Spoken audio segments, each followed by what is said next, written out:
Hi, and welcome to another episode of The Brand Called You, a podcast and video show which brings you leadership lessons, knowledge, and experience from hundreds of role models from around the world. If you're new to the channel, please subscribe so you won't miss a new episode. I'm your host, Frits Bussemarker, and today I'm delighted and privileged to have a conversation with Glen Ford. Glen, welcome to the program. Thanks, Thrit. Glen, let me take the audience through your background. Reading up on your background, you have a background in tarmac, in building roads, in working with a car dealership. But at a certain moment in time, you became the managing director of the Aegis Trust. The Aegis Trust, for those people who don't know, the Aegis Trust is a UK-based organization which focuses on genocide prevention, education, and survivor support. So that's quite a career change on the outside. So again, welcome to the program. And so take the audience along. So welcome, take the audience along. How does someone who has, I would say, an average normal career all of a sudden decide, I'm going off on a tangent, I'm going to do something completely different with my life? Well, thank you, Fritz. And in terms of the current day, so as you mentioned, I'm supporting and with and a friend of the Aegis Trust, an organization, and the founders I've been privileged to know for, I guess, best part of 40 years. And it was around 20 years ago this year when I found myself in Rwanda as a volunteer to help build the Kigali Genocide Memorial. And in the 4 weeks that I was there as a volunteer, using my annual leave, and my employer at the time granted me some additional leave in terms of paid leave, I found myself learning more about myself and more about humanity than I had done in, whatever period I'd been alive up until that point. I was working alongside genocide survivors and others helping to create the memorial. And that experience had a profound effect upon me. Okay. At the point in my career, I was, I'd been in a corporate career for some 20 years. And there was an opportunity to get involved in Aegis. That was in a volunteer capacity. And I just thought that was I guess, an opportunity of a lifetime to be involved in something that had the potential to, well, in short, to change the course of history. Okay. Actually, something happened before that I want to touch upon is when most people go on a holiday, they go off to an island, sit in the sun, do some kind of adventure vacation, whatever. You decided to spend your holiday helping to build this genocide memorial. So was that the first time you got involved in such an activity, or is that something you've always been doing? It was the first time, really. As I've mentioned, I've been privileged to know the founders for 20 years prior then, so I was aware of what they were doing. They had created and set up the first Holocaust education centre in the UK, and it's still the only such centre in the UK. And this was not a family of particular sort of financial means, but somehow between themselves and friends and volunteers, they'd been able to establish a small centre in a former farmhouse. Okay, so the fact that you went to Rwanda, was that, do you know what your motivation was at the time? Was it curiosity, boredom, want to do something new? What was the trigger?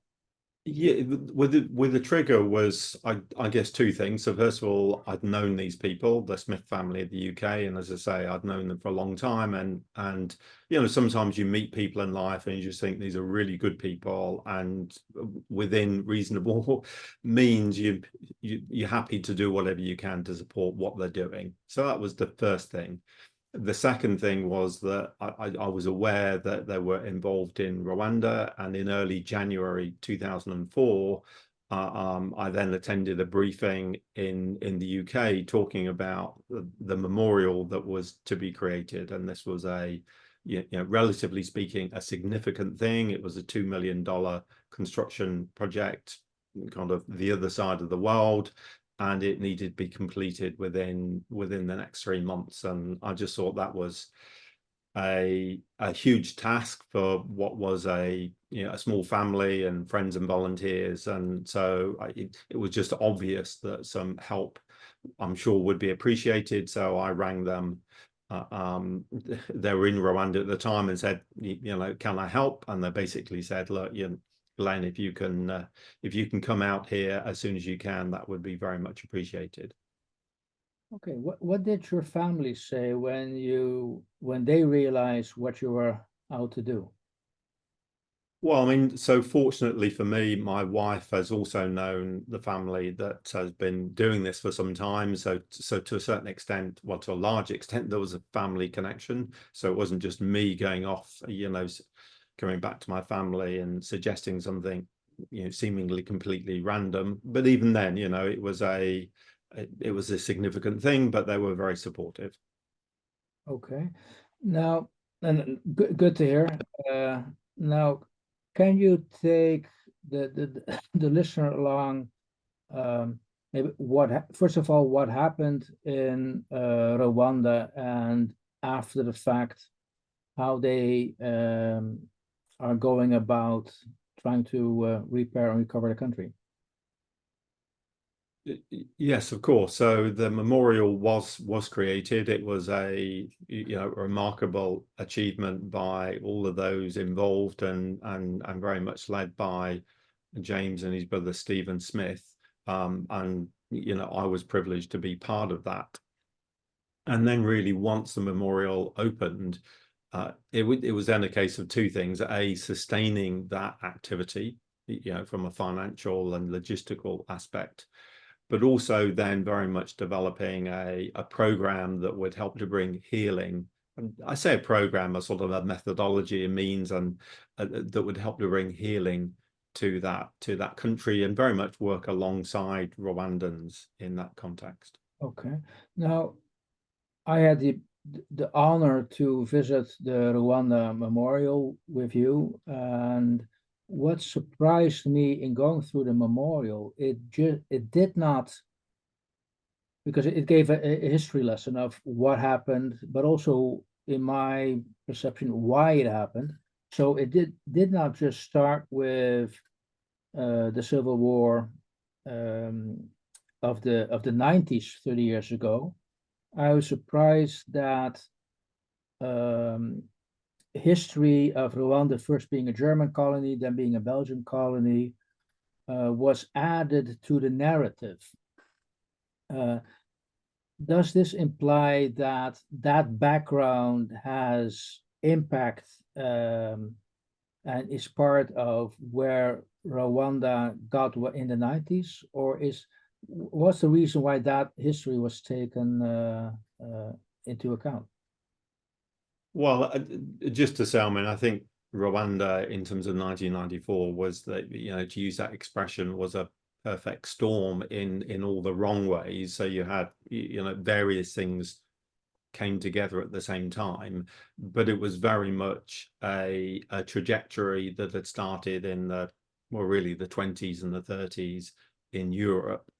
And we see this elsewhere, where you have a polarization of society, where people, treat certain groups of people or identities of people as the other, and they start to develop a fear and even a hatred of those other people, even though they don't know the individuals. That then becomes, potentially a recipe for disaster. I.e., it's a thin end of the wedge.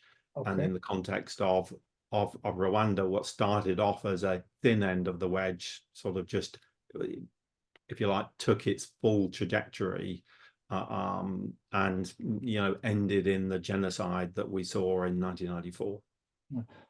Okay, before we go to the genocide and the aftermath itself, are you aware of any opposition when you put it in that historic context, as you just mentioned, when you said, okay, it's actually started in Europe in the 1920s and 30s? I can imagine that there might be individuals, organizations who say, look, this is a pure Rwandan issue, and you are bringing something in the equation which should not be there. Well, two things I would say to that, and I'll just sort of refer back to my road building days in the quarrying industry, where safety is paramount, and anybody that's involved in an industry where safety is absolutely key, that the way that you avoid fatalities is by focusing on the near misses. It's the same with health, isn't it? So and it's the same with genocide or genocidal violence. If you want to prevent the cataclysmic outcome, you actually focus on the small trigger points that maybe turn around and say, well, it's just a small amount of racism, it's just a small amount of polarization, nobody's getting killed at the moment, don't worry about it too much. But we know it's a bit like the frog in the water. The temperature is turned up slowly, so the frog doesn't jump out. And that we saw that with the Holocaust, and we saw that with Rwanda, and we see that elsewhere. So that's sort of point one, is that trajectory. The second point is that it's always a danger when people say, oh, that's a faraway country. We've heard that expression before. What's it got to do with us? That then basically becomes a green light to perpetrators, that they can do whatever they wish because nobody cares. Okay. Before we conceptualize genocide and we have that discussion, specifically the Rwanda one, was that predominantly cultural, racial, religious, political? What was the main distinction between the two groups which caused this to happen? Or is the mix of everything? Yeah, and so just to say, I mean, it's something that we see elsewhere. So you get a convergence of ideology, and that ideology can either come from religious ideology, religious thinking, or it can come from, I guess, sort of other academic type thinking. And in terms of Rwanda, this came out of Europe of the 1920s, 30s. Basically, some people were deemed to be more human than others. And that was, I guess that came out of sort of Darwin and evolution and survival of the fittest and all of those. And that was mainstream in Europe in the 1920s and 30s. You had the whole body of eugenics within the academic theory. How do you deal with the growth of population, and also within the religious thinking at the time in terms of the Hamitic theory that some people are more human than others. So you had that sort of ideology thinking, but then also you had the convergence with politics, i.e. power, and the extremist, I guess, people in power in Rwanda in the 1960s. They exploited that. Okay. Now, in a very relatively short period, almost 1 million people got massacred. It was global news. What can you take us through the aftermath, as it were? How did how did Rwanda recover from this? So in terms of the aftermath, I mean, just to say that both the absolute and the relative extent of violence is just difficult to comprehend. You got 1 in 7 of the population, something, and 10,000 people per day, every day for 100 days.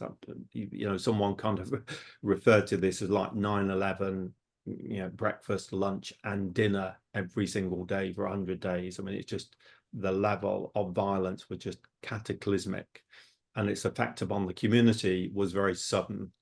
Whilst people were aware of tensions, but you went to a degree normality to the next day. You couldn't. I mean, it was just, you almost couldn't configure a horror movie as bad as this in terms of if you were living in that time. So I think that's the first thing, and I think the nature of the violence and I guess similar to the Holocaust, where it became very People weren't doing this as crime. They were doing this as, this is our work. This is sort of almost a Monday, a 9 to 5 type activity. So that's the first thing to say. I think the second thing is the recovery from that, and it is still recovering, understandably. You don't go through that level of loss and even 30 years just then become entirely normal. But I think the recovery since then is just simply astounding, and all credit to the Rwandan people, to the nation of Rwanda, in terms of that level of recovery. Yeah, and because what I would say the main theme, which really surprised, to some even extent shocked me, was the theme of forgiveness. That if you don't forgive, you'll remain a victim, and that also the perpetrators are become victims almost. Because I was so surprised when we had a presentation from the manager of the Rwanda Genocide Memorial, Freddie, who lost 80 members of his family, 80, 0. I'm still surprised that this person is able to smile, but even more surprised that he was able to stand next to the perpetrator, the person who literally, you could say, murdered his parents. So what's the lesson learned there? So you're correct, Fritz, and just to say, it is remarkable, and I don't know if it's the only place in the world where this extent of coming together has happened. I mean, I'm sure during the annals of history it must have happened somewhere at some point, but at this scale, at a national level, it is remarkable. I think my own observation, I think there's a few factors that kind of feed into that. First of all, the survivors didn't have any choice. They continued to live where they were living, and their neighbors were their killers. I'm sure if you'd said to the survivors 20, 30 years ago, we're going to take all the perpetrators away and take them to somewhere in the country, they would have been very happy about that. Alternatively, if someone had provided them with a land of milk and honey and said, you can come and live in this place, I'm sure they would have gone for that. And if we think back to the Holocaust, the Jews, in the vast majority could leave. They could go to America, Australia, they could go to Israel. Whereas in Rwanda, that simply wasn't an option. So there's an element of the first people you see when you wake up every day being your killers. And I think for the survivors, it was the better option. I say the better option was probably the only option in some respect, because many of them thought, well, just where does this end? And because the survivors were still very much in the minority, I think many of them kind of took the difficult path that it was, to consider forgiveness was a better alternative than constantly living in hate. And what future did they give their children? That takes a lot of courage and power and tenacity to achieve that as an individual and as a society, I guess. And are there any lessons, because from the Aegis Trust you provide aiming to provide genocide prevention and education? What are the lessons learned which could help to prevent or mitigate future genocides? Well, I think the big lesson from Rwanda is it's possible to live together with people that you formerly hated for maybe valid or invalid reasons, but people that today that you could not envisage being in the same room with. I think the big lesson from Rwanda is it's possible to overcome that hatred. I think that is the big lesson. Okay, to what extent is that you could say a lesson for a survivor, or can this also be a lesson for prevention? Well, I think it's both, really, because obviously for survivors, it gives a I mean, it's a challenge, isn't it? I mean, we've all been through, thankfully not to the extent of incurring that level of loss, but we've all incurred, yeah, well, we've either had things done against us or we've been a perpetrator in some way, not necessarily I'm saying to that scale, but I guess that's part of humanity, isn't it? That we make mistakes and other people make mistakes, and we carry the burden of that.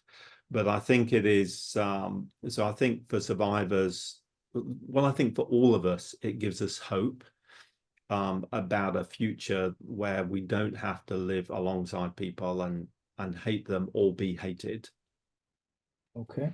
Um, Are you aware? I mean, that is, like I said, a very optimistic, idealistic picture how to treat such a situation. Um, in reality, I can also imagine that there's still going to be individuals who are going to take a different route. Uh, what does that, are you aware that that's happening? So there's still this, is there still some kind of revenge? How does, and if that's the case, how does it look like and what's being done about that? sure. Well, look, I mean, I think that the big lesson from Rwanda is not just someone coming and saying, I've forgiven these people, why can't you? And you just think, well, sure, but how? Yeah. I think the big hope from Rwanda is there are lots of details about how people did that. And I think obviously every case is unique, and even within Rwanda, I mean, it's not Rwandans wouldn't say it's just, entirely uniform and everybody is high fives. But having said that, it is the country has moved on a huge distance, even from when I was there 20 years ago. I mean, 20 years ago, you wouldn't even have mentioned the word forgiveness. People just weren't even ready for that word, let alone the act. And so I think and even within the past 10 years, that has become much more mainstream. So yeah, so I fully, we all are human at the end of the day, and knowing what we should do and being able to do it are two different things. But I think the big lesson from Rwanda is there is a pathway there that people can learn from, in terms of the details. Okay. Now, I was wondering, you live in the UK, visit Rwanda on a regular basis. Um, why did they accept your help and your support to get this organized? Well, it's a good question, and I think again, all credit to the Rwandans who, just a few years after the genocide, that they were actively looking for help and assistance, both in terms of rebuilding the country, but also in terms of rebuilding the people, rebuilding the hearts and minds. And so the involvement of Aegis was in response to a request from the Rwandans, and this specifically at the time was the mayor of the city of of Kigali and the minister of sports and culture, who in the late 90s, early 2000s, so this was just 6 or 7 years after the genocide, were seeking organizations and individuals who could help them in that journey of rebuilding and recovery. Okay, and how, um, are you aware why they accepted the Aegis Trust as an organization to help support that? Because I can also imagine that when you get a request like that, um, you can also abuse the request given the natural resources Rwanda has. Well, and so that's a very good question, and I think when I think they were visiting a number of memorials across the world. And my understanding is they went to South Africa, and some people in South Africa said, you need to visit these people in the UK. That wasn't me, but that was the family that had started this some 40 years ago. And so they visited this farmhouse in sort of Nottinghamshire in the UK, allegedly close to where Robin Hood used to hang out, nearby to Sherwood Forest. And it's a very modest property. It's in sort of 1 acre of land, and the Rwandans came, they visited there. I think this was in 2001. And what they found was, as I say, is a modest property, but somewhere that was bringing comfort to survivors, in this instance, Holocaust survivors, but also it was educating children about the dangers of prejudice, British children. And they saw that this had been, done by a family. And I think it was those two aspects that they were particularly attracted to. That this didn't have to be some big, huge, multi-million-dollar memorial. It could be something on a modest budget. Yeah. But also the aspect of bringing comfort to survivors, but then developing an education program to really break that cycle of hatred. It was that I think they were very very attracted to. Okay. If you work and live in this space as you just shared with us, how do you identify your success? What is success in this context? So two things I would say, Fritz. So first of all, the opportunity to I guess benefit people's lives is always a privilege. And we've all had instances where we have been the beneficiary of other people's actions, and we're incredibly grateful for people doing that. And so having the opportunity to do, I guess, that in reverse and to help and support others is always a privilege, and it's something that has been, I guess, part of who I am, and I'm clearly not the only person that would relate to that. I think secondly, in terms of success, is then the ability to scale this up into something that can really, as I said at the beginning, has the ability to change the course of history. You can teach children how to hate. We kind of know how to do that, sadly. But we can also teach children the opposite. We can teach them about values. We can teach them about humanity. And I think the real opportunity in Aegis, which is what I saw 20 years ago, is that education has to be different. It's not just about being able to add up, being able to read and write. There is something about values, common decency, common humanity, which can be taught and which can be spread, if you like, propagated. And I think that's the real kind of opportunity and success factor in Aegis in the future, is, are we able to change the system? Great. That's an ambitious goal, but a very noble goal. In the 20 years history you've been involved, to an extent, has it been a bumpy ride? What kind of mistakes or failures have you come across, and how did you recover from that? Sure. Well, look, I mean, I think anybody that's involved in this will say, the road's always going to be bumpy. It's always going to be, to a degree, a meander. But I think just being, focused on that clear goal and on that clear vision means that you always come back to that. I mean, I think in terms of the learning points, I think the key thing is being able to scale things up. To save and to benefit individuals' lives is always something that is heartening to do. But when you realize that you're not changing the system and you could benefit so many more lives, I think that's where you're just, I guess, mindful of the missed opportunity.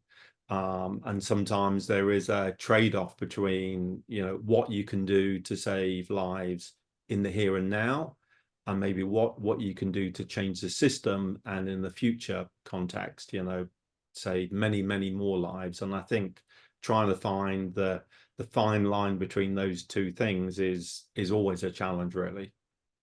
Okay. Two more questions at the end, Glenn, which time is moving so fast. First of all, for those people who are not in the position to visit Rwanda, Kigali, and the memorial, what would your advice be? How can they educate themselves? Well, I think so. Stories are just so very powerful, human stories. I think survivor stories, but also, stories of rescuers. It's very grounding. It's very enriching in our lives. And, there's plenty of material available online, whether it be the Aegis Trust website or kind of other links and channels. I would just encourage people to engage with those materials as best they can. Okay. Two more questions. Do you see yourself ever moving on beyond your involvement with Aegis? So, I mean, I think Aegis is something in the lifeblood, if you like, because it's about how we treat each other. It's how we treat ourselves. And so I think there's always going to be that kind of connection. I can't envisage a point in which I'd say, well, that's no longer part of. It's almost like saying kindness is, I've kind of done with kindness now. I've been kind enough. Like, at what point do you say, I'm just going to be mean to people? I know you're not quite asking that question, but I think it's something that I'd always want to be involved with in some way, shape, or form, in terms of what that means logistically and how I guess that might be the case. It's I guess let's wait and see. Okay. Well, let's wait and see. Final question. What would your advice, what's your lesson to people, young and old, out there, based on your experience, you want to pass on? Sure. Well, I'll just go back to some words of and this is from the White Rose movement of the 1940s in Germany, Hans and Sophie Scholl, and these words always inspire me, and young, not quite teenagers, a little bit beyond that, but 20, 21, 22. And Sophie Scholl said, I think it was about 1942, 1943, how can righteousness prevail if nobody's willing to do a single righteous act?